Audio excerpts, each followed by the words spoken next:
Standing tall since the 1970s against the city backdrop on the riverfront, Detroit's Renaissance Center, better known to Detroiters as the Ren Cen, has been a beacon of the city's resilience and ambition. Today, we're going to explore its rich history, the challenges it faces, and the transformative plans that lie ahead for the city of Detroit that will forever change the waterfront and the city skyline. In the early 1970s, as Detroit grappled with economic downturns and population decline, a new vision emerged to rejuvenate the city's core. Spearheaded by Henry Ford II and designed by architect John Portman, the Renaissance Center was conceived as a city within a city, a monumental complex aimed at revitalizing Detroit's riverfront and downtown area. Construction commenced in 1973, and by July 1st, 1976, the first office tower was unveiled. The centerpiece, a 73-story hotel known initially as the Detroit Plaza Hotel, opened its doors in 1977, claiming the title as the world's tallest all-hotel skyscraper at that time. The initial phase of the project, encompassing the Central Hotel and four 39-story office towers, was a massive undertaking utilizing nearly 400,000 cubic yards of concrete, 40,000 tons of structural steel, and 2 million square feet of glass. This endeavor costed $350 million and stood as the nation's largest privately funded real estate development of its era. Despite its grand architecture, the Ren Cen faced challenges in attracting and retaining tenants, partly due to its design, with some critics arguing it was uninviting and disconnected from the surrounding fabric of the city. In 1996, a significant shift occurred when General Motors purchased the complex for $70 million, relocating their global headquarters from the new center area. GM invested over $500 million in extensive renovations, including the addition of a 5-story winter garden atrium to enhance riverfront access and aesthetic appeal. These efforts aim to modernize the facility and integrate it more seamlessly into Detroit's landscape. Over the decades, the Renaissance Center has been more than just a corporate hub, though. It symbolized Detroit's aspirations and the challenges, reflecting the city's broader narrative of industrial prowess, economic hardship, and continual rebirth.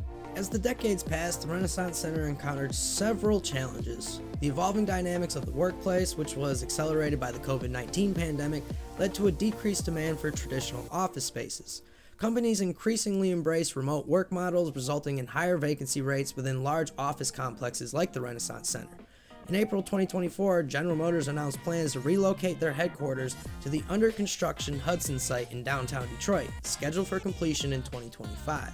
This move intensified concerns about the Ren Cen's future viability, as the departure of its primary occupant would leave a significant void. In response to these challenges, GM, in partnership with Bedrock, a real estate firm owned by Detroit billionaire Dan Gilbert, unveiled a comprehensive $1.6 billion redevelopment proposal in November 2024. The plan entails demolishing 2 of the 7 towers, specifically Towers 300 and 400, to make way for a pedestrian-friendly riverfront redesign. The remaining structures would be repurposed. One office tower is slated for conversion into rental apartments, while the Central Hotel Tower would retain its hospitality function, with upper floors also transformed into residential units. A pivotal aspect of this project is the financial framework. While GM and Bedrock have committed to providing the majority of the funding, they are seeking $250 million in subsidies from the state of Michigan and an additional $100 million in tax increment financing from the Detroit Downtown Development Authority.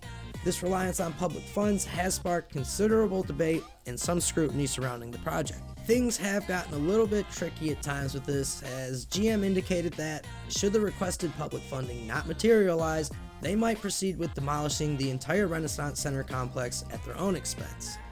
This move, which, unprecedented in scale, has been perceived by some as a form of coercion, leveraging the threat of demolition to secure public funding and financial support.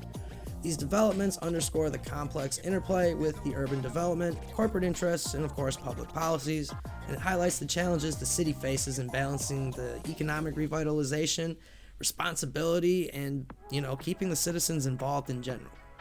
The proposed transformation of the Renaissance Center is pretty ambitious, and it's aimed to redefine Detroit's riverfront and downtown experience.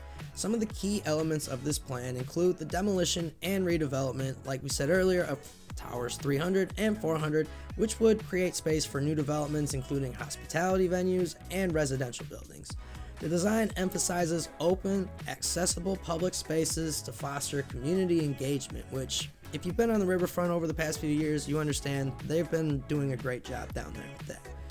The residential conversion, which is one of the remaining office towers that's slated for conversion into rental apartments, would address the growing demands for living spaces in the city. The Central Hotel Tower will continue operations with plans to convert its upper floors into additional residential units, creating a mixed-use environment that's both hospitality and permanent residences. The Riverfront Integration Project will be a significant aspect of the redevelopment, and that'll be the creation of a pedestrian promenade that seamlessly connects downtown Detroit to the riverfront.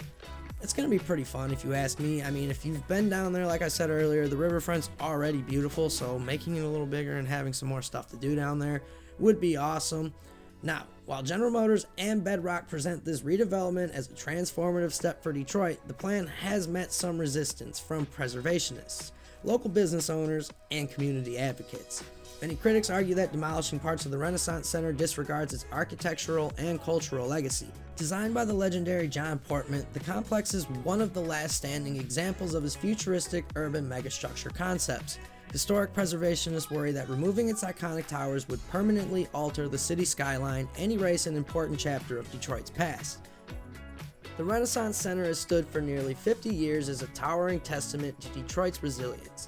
It has seen economic booms, downturns, and revivals. Now it stands at yet another crossroads. Will its partial demolition pave the way for a more connected and modern Detroit, or will it mark the loss of one of the city's most iconic landmarks? As negotiations continue, public debates, city council meetings, Detroiters, urban planners, and preservationists all have a stake in what happens next. One thing is certain: whatever decision is made will shape the city's skyline, economy, and identity for decades to come. What do you think? Should the Renaissance Center be partially demolished, or is there a better way to reimagine this Detroit icon? Let us know what your thoughts are down below, and if you enjoyed this deep dive into Detroit's evolving landscape, don't forget to like, share, and subscribe for more content on the past, present, and future of the city, because I plan on doing much more of this. We got the Hudson's building going up, train station that just got done. There's a lot of fun things to go over in the city and talk about. Obviously talking about the Boblo boats, over there with the St. Clair, that restoration process, tons of things going on in the city, guys. So make sure you hit that subscribe button, smash that like button, and have a great day, everybody.